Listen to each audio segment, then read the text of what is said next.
ओम श्री साईनाथाय नमः। आज का रात्रि साईं संदेश। मैं देख रहा हूँ कि तुम बहुत अधिक थक चुके हो। मेरे बच्चे, थक जाओ तो रुकना मत, क्योंकि मैं तुम्हारा सहारा हूँ और मैं हमेशा थाम के रखता हूँ। मेरे बच्चे, मैंने तुम्हारा हाथ कस के थाम रखा है। अंधेरा हो ना तो भी मत घबराना, क्योंकि मैं तुम्हारा प्रकाश बन के तुम्हें मार्ग दिखा रहा हूँ। तो मैं तुम्हारे जीवन में तुम्हें वहाँ लेकर जाऊँगा जो रास्ता तुमने अभी तक सोचा भी नहीं है और देखा भी नहीं है। मेरे बच्चे, मैं तुम्हारे हर रूप में मदद करने आऊँगा। मैं किसी भी रूप में तुम्हारे सामने आ सकता हूँ। तुम मुझे यहाँ वहाँ मत ढूंढो। यदि तुम्हें मैं जीवन में कुछ छोड़ने के लिए कह रहा हूँ ना, तो मेरी बात मान लो। वो सब तुम्हारे भले के लिए है। जो चीज़ तुम्हें तकलीफ़ दे रही है ना, बार बार तुम उसी तरफ मत भागो और उस सारी पुरानी बातों को भूलकर आगे बढ़ो। बार बार उन पुरानी बातों को सोचकर अपने आप को इतना दुखी मत करो।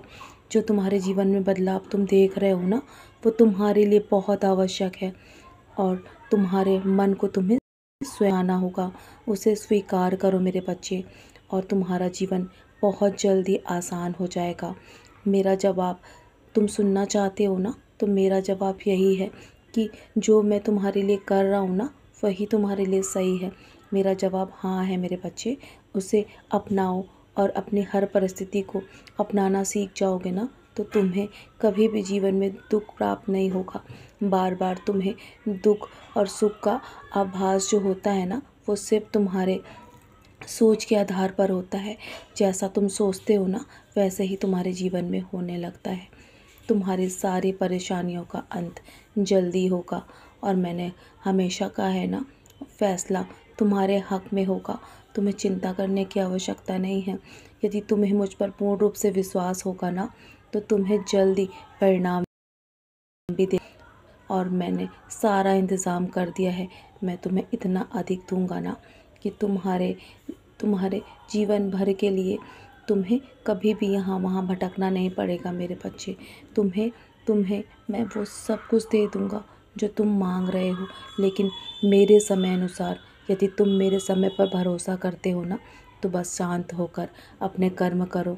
और तुम मुझसे कहते हो ना कि बाबा, बार बार लोग मुझे गलत बोलते हैं, गलत गलत बातें करते हैं मेरे पीठ पीछे। तो मेरे बच्चे, तुम्हारे पीठ पीछे जितनी तुम्हारी निंदा, तुम्हारी बुराई होती है ना, वो सिर्फ तुम्हारे कर्मों को साफ करने की प्रक्रिया चल रही है।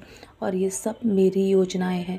वो सब किसी किसी कारणवश होता है। मेरे बच्चे, इतना दुख अपने आप को मत पहुंचाओ और उन सब बातों को छोड़कर तुम अपने कर्म पर ध्यान दो। मुझे बताओ, अगर तुम्हारे साथ ये सब कुछ नहीं होता, तो तुम मुझ तक कैसे पहुँचते मेरे बच्चे? तुम्हारे पहुँचने का एक तुम्हारा मुझ तक पहुँचने का यही एक कारण है। और जब तुम्हारे जीवन में अधिक दुख प्राप्त तुम्हें हुए ना, तभी तुम मुझ तक मेरी भक्ति करने में का सामर्थ्य रख पाए हो मेरे बच्चे। और मेरा और तुम्हारा रिश्ता आज से नहीं, बल्कि कई जन्मों का है। जो कुछ भी हो रहा है ना, और जो कुछ भी हुआ है, वो सब किसी कारणवश है।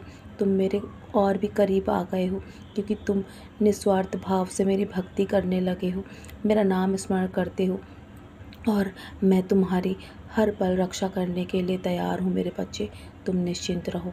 मैं तुम्हारा हाथ और तुम्हारा साथ कभी नहीं छोड़ूंगा। चाहे ये दुनिया वाले तुम्हें कभी भी छोड़ के चले जाएं, लेकिन मैं जीवन भर तुम्हारा साथ निभाऊंगा। तुम्हें मैं खुश रहते हुए देखना चाहता हूँ, मुस्कुराते हुए देखना चाहता हूँ। तो मेरे बच्चे, हमेशा हर पल का आनंद लो और आज में जियो। अब कल की चिंता करना छोड़ दो। कल बहुत सारे कर्म करने हैं। अब बहुत रात हो गई है ना, अब सोने की तैयारी करो। सोने से पहले मेरी उदी का सेवन अवश्य करना। मेरे सोया करो। समय निकाल कर मेरे साईं सच्चरित का पारायण भी करो। तुम्हें मैं मार्गदर्शन देता रहूँगा सच्चरित के माध्यम से। चलो अब सो जाओ। उदी का टीका भी अपने माथे पे लगा के सोना। तुम्हारे मन से सारे नकारात्मक विचार दूर हो जाएंगे। मैं सब संभाल लूँगा। तुम सारी चिंताएं मेरे चरणों पे छोड़ दो और सो जाओ। मेरा आशीर्वाद सदैव तुम्हारे साथ है। सदा खुश हो मेरे प्यारे बच्चे। यूं ही मुस्कुराते रहो।